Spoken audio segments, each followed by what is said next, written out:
Good morning, everyone. This is class 7th, chapter number 13,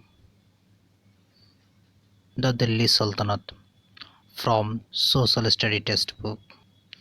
And today my topic is first, Tughlaq Dynasty, second, Sayyid Dynasty, and third, Lodhi dynasty.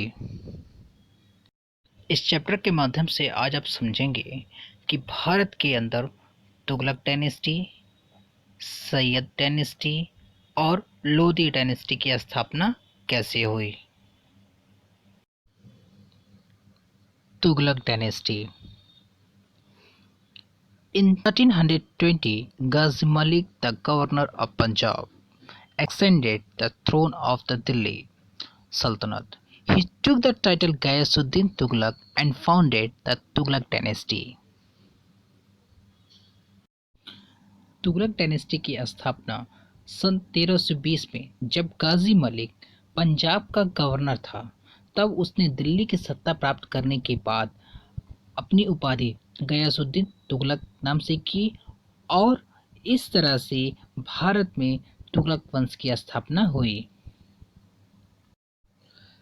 Ghiyasuddin Tughlaq defeated the Khusro Khan, the army general of Khilji dynasty. He reformed judiciary and police departments. The land revenue was reduced to 1/10 of the produce. He carried out many works of public utility.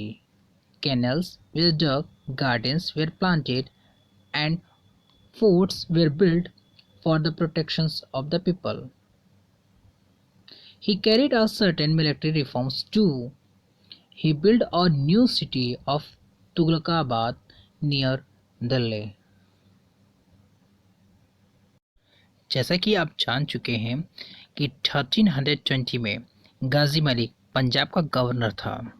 उसने दिल्ली की सत्ता प्राप्त करने के बाद उसने गयासुद्दीन तुगलक की उपाधि धारण की और इसी के साथ ही साथ उसने तुगलक वंश की स्थापना की। गयासुद्दीन तुगलक खिलजी वंश का सेनापति खुसरो खान को हराया और इन्होंने कई सारी व्यवस्थाएं को प्रचलन में लाई, जैसे उन्होंने न्यायपालिका और पुलिस विभाग को काफी सुधार किए और इसके साथ ही साथ भूमि का राजस्व उपज के 10वें हिस्से को कम कर दिया। गयासुद्दीन तुगलक ने कई सारे सार्वजनिक काम किए, जैसे उन्होंने नहरों को बनवाया और लोगों को लिए किले का निर्माण कराया और इसके साथ ही साथ इन्होंने ही तुगलकाबाद का एक शहर बनाया जो दिल्ली के करीब थे। मोहम्मद बिन Tughlaq, the son of successor of Ghayasuddin Tughlaq. Muhammad bin Tughlaq was a competent and knowledgeable person, but due to sometime his decision he became unpopular with his subject. Muhammad bin Tughlaq had always new ideas ahead of his times, which he tried to implement. However, he could not execute his ideas properly. His ideas failed miserably. Mohammad बिन तुगलक गयासुद्दीन तुगलक का पुत्र था। मोहम्मद बिन तुगलक एक सक्षम और ज्ञानी व्यक्ति थे, लेकिन उनके कुछ निर्णय के कारण वह अपने विषय के साथ अलोकप्रिय हो गए। मोहम्मद बिन तुगलक ने अपने समय से पहले बहुत से नए विचार रखे थे, जिसे उन्होंने लागू करने की कोशिश भी की, लेकिन वह अपने विचारों को ठीक से निष्पादित नहीं कर सके। उनके विचार बुरी तरह से विफल रहे। Muhammad bin Tughlaq wanted to expand his empire on all sides, for which he needed with required large revenue. Therefore, he increased the tax of cultivable land in the Doab, the area between the Ganga and Yamuna rivers. However, this step was ill-timed as this area was facing famine at this time. As a result, a lot of people abandoned, their land is revolted. Consequently, Muhammad had to withdraw his orders.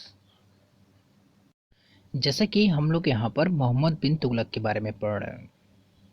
Mohammad बिन तुगलक हर तरफ से अपने साम्राज्य को विस्तार करना चाहते थे, जिसके लिए उसे एक बड़े भाग की जरूरत थी, जैसे कि गंगा और यमुना की नदियों के बीच के क्षेत्र की आवश्यकता थी। अब तक यह एक बहुत ही बेकार समय था मोहम्मद बिन तुगलक के लिए, क्योंकि इस क्षेत्र में अकाल पड़े थे। And another such step was the shifting of his capital. In fact, Muhammad bin Tughlaq thought he could better control the Deccan from Devgiri. So he renamed it as Daulatabad and ordered the shifting of the capital from Delhi to there. Not only he said ordered all people of Delhi to shift to the new capital. जैसे जान चुके हैं कि मोहम्मद बिन तुगलक अपने साम्राज्य का विस्तार करना चाहता था और अपने साम्राज्य विस्तार में वो सफल भी रहा। जैसे कि उसने दक्षिण भारत में भी विस्तार किया, उसने अधिकांश युद्धों में अपनी विजय प्राप्त की, उसने राजसव पत्र को भी ठीक कराए और स्थान स्थान पर हॉस्पिटल खुलवाए। मोहम्मद बिन तुगलक ने देवगिरी यानी भारत के मध्य माने जाने के कारण से उसने अपनी राजधानी घोषित की। उसने राजधानी दिल्ली से हटाकर वहां ले जाने के लिए आदेश दिया और देवगिरी का नाम बदल करके उसका नाम दौलत रख दिया। उसने राज्य के कर्मचारियों के साथ साथ दिल्ली के रहने वाले नागरिकों को ले जाने के लिए विवश कर दिया।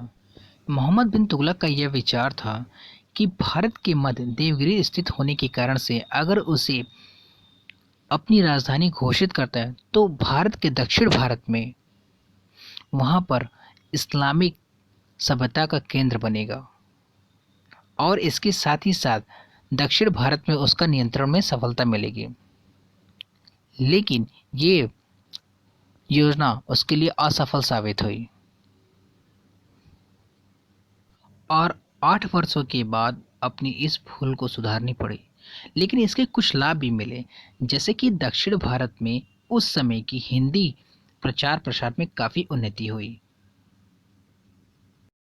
यहाँ पर एक बात मैं स्पष्ट करना चाहता हूँ, जब भारत में खिलजी वंश के शासक होते थे तो उनमें से एक शासक जिसका नाम था कुतुबुद्दीन मुबारक खिलजी, उसने पहले ही देवगिरी का नाम कुतुबाबाद रखा था, लेकिन बाद में मोहम्मद बिन नाम बदल करके दौलताबाद रख दिया। तो आप समझ गए होंगे कि भारत में देवगिरी का नाम दौलताबाद कैसे पड़ा। Second, Syed dynasty. Sayyid dynasty, Khiz Khan occupied Delhi and founded the Sayyid dynasty in 1414 AD. He established the Sayyid dynasty which lasted till 1451. Syed dynasty यानी सैयद वंश के संस्थापक ख्रिज खां को माना जाता है।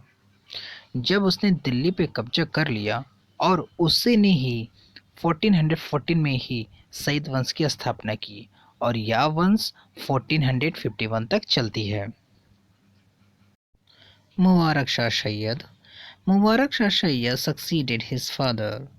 He was a man of vision and could have revived the old glory, the Sultanate. The nobles, however, against him, most of his time therefore spent controlling his nobles. Mubarak Shah Syed ख्रिज खां के पुत्र रहते हैं। ख्रिज खां अपने पुत्र मुबारक शाह सैयद को अपना उत्तराधिकारी घोषित करता है। मुबारक शाह सैयद बहुत ही दूरदृष्टि वाले व्यक्ति होते हैं और अपने पुराने शान और सल्तनत को पुनर्जीवित करने में लगे रहते हैं।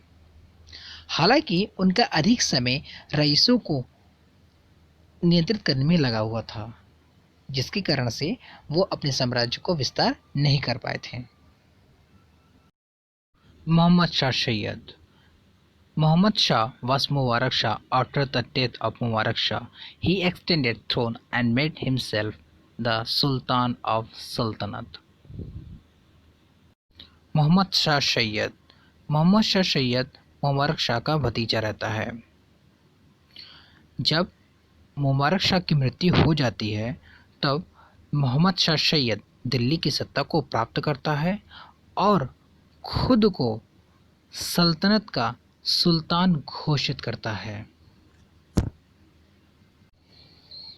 अलाउद्दीन आलम Shah Syed Alam Shah was the next ruler. He lost Delhi to Bahlol Lodi in 1451.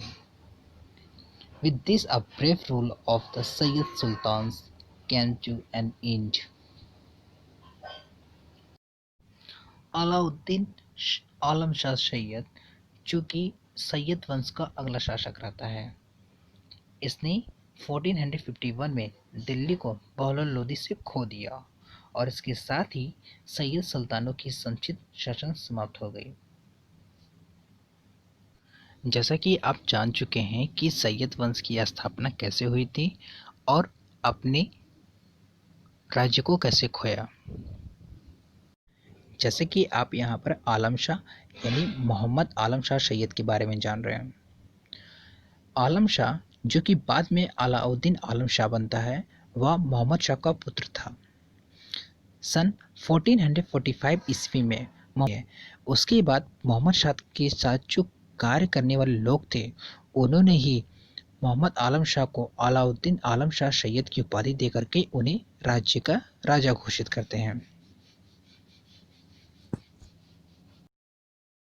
Alauddin आलम शाह जो कि एक अयोग्य और कमजोर राजा के रूप में साबित होता है, उसने 1451 में दिल्ली का सिंहासन बहलोल लोदी को सौंप देता है और दिल्ली छोड़ करके बदायूं चला जाता है, जहां पर उसकी मृत्यु 1476 में हो जाती है।